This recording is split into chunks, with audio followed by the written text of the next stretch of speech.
నమస్తే friends, YouTube use చేసి ప్రతి ఒక్కరు కంపల్సరీ చూడాల్సిన విషయం ఇది.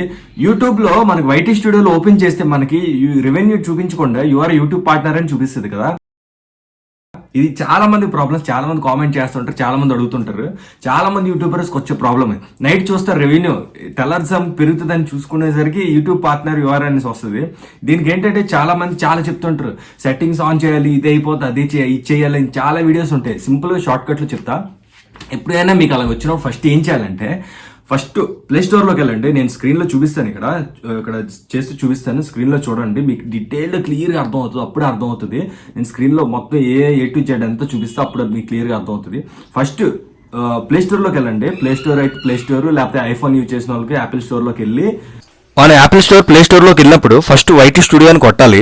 వైటీ స్టూడియో కొడతాం కదా, కొట్టగానే దానికి అసలు వచ్చాక ఏం వచ్చిందో చూడాలి. అప్డేట్ వచ్చిందో ఓపెన్ వచ్చింది. ఓపెన్ అని వస్తే ఓకే, అప్డేట్ ఏం చూపించట్లేదు, ఫ్రెష్గానే ఉంది యాప్. కానీ అప్డేట్ చూపించిందంటే మట్టుగా అప్డేట్ కొట్టుకోండి. అప్పుడు వైటీ స్టూడియో అని కొట్టినప్పుడు వైటీ స్టూడియో వస్తుంది. అది అప్డేట్ చూపిస్తుందా లేకపోతే ఓపెన్ అని చూపిస్తుందా చూసుకో. ఫస్ట్ అప్డేట్ అంటే కొన్నిసారి గ్లిచ్ అవుతాయి, కొన్ని యాప్స్ గ్లిచ్ అవుతే అప్పుడు ఏంటంటే అప్డేట్ కొడితే మామూలుగా మళ్ళీ రీఫ్రెష్ అవుతాయి. లేదు అంటే సెట్టింగ్స్లోకి వెళ్ళండి. యాప్ సెట్టింగ్స్లోకి వెళ్తే యూట్యూబ్ ఇన్ఫో ఓపెన్ చేస్తే క్లియర్ హిస్టరీ అన్నీ చేసేయండి. ఫ్రెష్ అవుతుంది యాప్, అప్పుడు రావచ్చు. మళ్ళీ ఇప్పుడు రండి, వైటీ స్టూడియోలోకి రండి, ఓపెన్ చేయండి. ఓపెన్ చేస్తే రెవెన్యూ చూపట్టట్లేదు. సో రిఫ్రెష్ కొట్టినాం, యూట్యూబ్ రాలేదు, యువర్ యూట్యూబ్ పార్ట్నర్ అని వచ్చింది. సో అయిపోయింది, అదొక ప్రాసెస్, అదే వదిలేసాం. ఇప్పుడు ఏం చేయాలంటే, ఇక్కడ మన యూట్యూబ్ ఛానల్ ప్రాసెస్ వస్తుంది కదా, ప్రాసెస్ మెయిన్ ఇంటర్ఫేస్ వస్తుంది కదా. ఇంటర్ఫేస్ మీదకి వెళ్తే రైట్ సైడ్ మనది డీపీలా కనిపిస్తుంది ప్రొఫైల్. ఆ ఇంటర్ఫేస్ ఆ డీపీ మీద క్లిక్ చేస్తే సెండ్ ఫీడ్బ్యాక్ అని వస్తుంది కిందన. ఆ ఆప్షన్ క్లిక్ చేయండి. సెండ్ ఫీడ్బ్యాక్ క్లిక్ చేసిన తర్వాత సో ఇంటర్ఫేస్ ఓపెన్ చేసిన తర్వాత అక్కడ మన లోగో వస్తుంది. లోగో వచ్చే సెండ్ ఫీడ్బ్యాక్ వస్తుంది. సెండ్ ఫీడ్బ్యాక్ వచ్చాక చూడండి, ఫ్రమ్ మన మెయిల్ అడ్రస్ చూపిస్తుంది. అక్కడ మెయిల్ నుంచి మనం మెయిల్ చేయాలన్నమాట. ఇలాగ ఏంటంటే యాజ్ ఇప్పుడు ఏదైతే టైప్ చేస్తుందో అదే టైప్ చేసి మీరు సెండ్ చేయాలి. మొత్తం టైప్ చేసిన తర్వాత పైన సెండ్ ఫీడ్బ్యాక్ అని ఆరో వస్తుంది.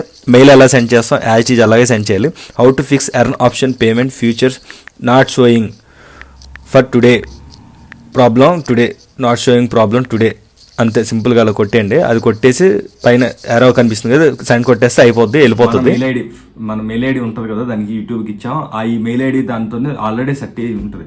ఆ లాగిన్ చేసిన ఐడితోనే మీరు యూట్యూబ్కి మెసేజ్ చేయాలన్నమాట, మెయిల్ చేయాలి. సెండ్ ఫీడ్బ్యాక్ అని ఏంటంటే ఇలా టైప్ చేసి సెండ్ కొట్టేయాలి.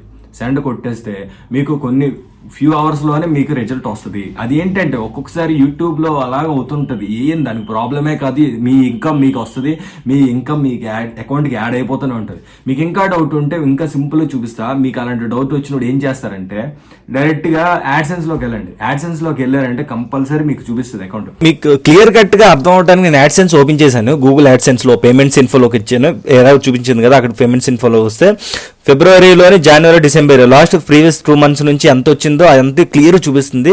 సో మనకి మానిటైజేషన్ పాలసీ ఉంది. సో యాడ్సెన్స్ లో పేమెంట్ ఇన్ఫోలో చూస్తే మీకు ఎంత ఆ మంత్ ఎంత ఇన్కమ్ వచ్చిందో, అది ఇప్పుడు వరకు ఎంత యాడ్ అవుతుందో అదంతా చూపిస్తుంది. ఆ ప్రాబ్లమే ఉండదు.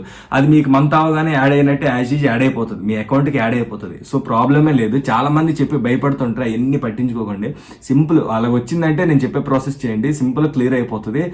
మేబీ హాఫ్ అన్ అవర్, ఒక 1 hour, ఒక హాఫ్ డే, 1 day క్లియర్ అయిపోయి మళ్ళీ మీ జనరేటర్ అయిన అకౌంట్ ఈ రెవెన్యూ అంతా చూపిస్తుంది అనమాట. సో అది మ్యాటర్. నాకైతే జస్ట్ హాఫ్ డే లోనే అయిపోయింది. చూసారు, ఇక్కడ రిఫ్రెష్ చేస్తున్నాను. రిఫ్రెష్ చేయగానే మొత్తం ఎంత అమౌంట్ అంత చూపిస్తుంది. సో సింపుల్ గా అయిపోయింది హాఫ్ డే లోనే. సో టెన్షన్ పడకండి, మన ఛానల్ సబ్స్క్రైబ్ చేయండి. ఇలాంటి వీడియోలు చాలా పడుతుంది. యూట్యూబ్ రిలేటెడ్ ఏ వీడియోస్ అయినా కావాలన్నా పెడతాం. సో అక్కడ మీకు చూపిస్తుంది, యాడ్సెన్స్ లో కంపల్సరీ చూపిస్తుంది. నేను ఫస్ట్ నాకు అలా వచ్చినప్పుడు భయపడ్డా, నా ఓన్ ఎక్స్పీరియన్స్ మీకు చూపిస్తున్నాను. ఎందుకంటే నేనైతే మానిటైజేషన్ పోయిందా లేకపోతే ఇంకేం చేశానని భయపడ్డా. కానీ మానిటైజేషన్ పోయినా ఏం చేసినా గ్రీన్ సింబల్ రాదు, పోతే $, గ్రీన్ సింబల్. నెక్స్ట్ ఏంటంటే యాడ్సెన్స్ లో మన అకౌంట్ అమౌంట్ చూపించేది ఏం ఉండదు. మళ్ళీ మానిటైజేషన్కి అప్లై చేసుకోవడం ఫస్ట్ నుంచి చూపిస్తుంది. సో టెన్షన్ పడకండి. అలా ఎవరికి వచ్చినా సరే నో వరీస్, జాగ్రత్త నేను చెప్పిన ప్రాసెస్ ఫాలో అవ్వండి.